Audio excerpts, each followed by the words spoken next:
Corda. In rural areas in particular, one of the particular challenges facing businesses and enterprise in general is inadequate infrastructure.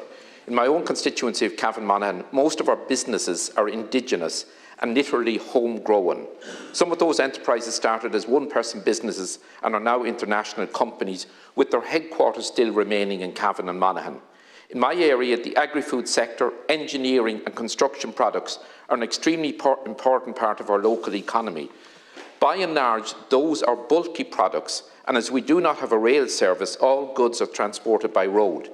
93% of the road network in County Cavan is non-national, and we need more upgrading of these vital arteries for the betterment of local residents and all businesses and the protection and growth of employment.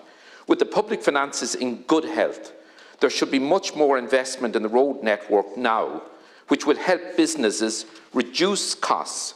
The massive increase in road construction costs over the past 2 years has reduced very considerably the amount of work local authorities are able to carry out this year with the allocations they've received to date from the Department of Transport.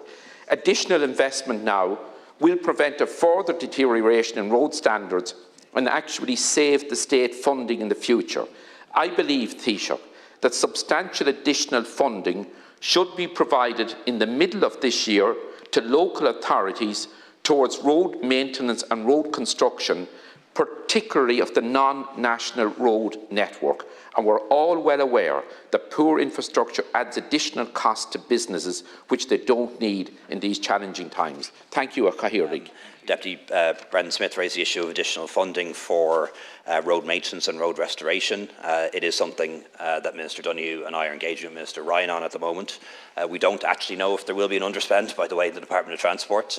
I read some newspaper coverage to the effect that there was. There was in the first quarter of the year, but we're now well into the second quarter of the year. It's not clear that there will be an underspend.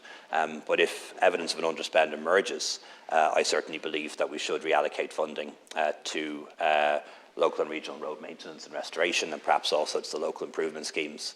That's something that we're working on at the moment, and I appreciate that a decision on that has to be made sooner rather than later, because this work has to be done in the summer and autumn. Deputy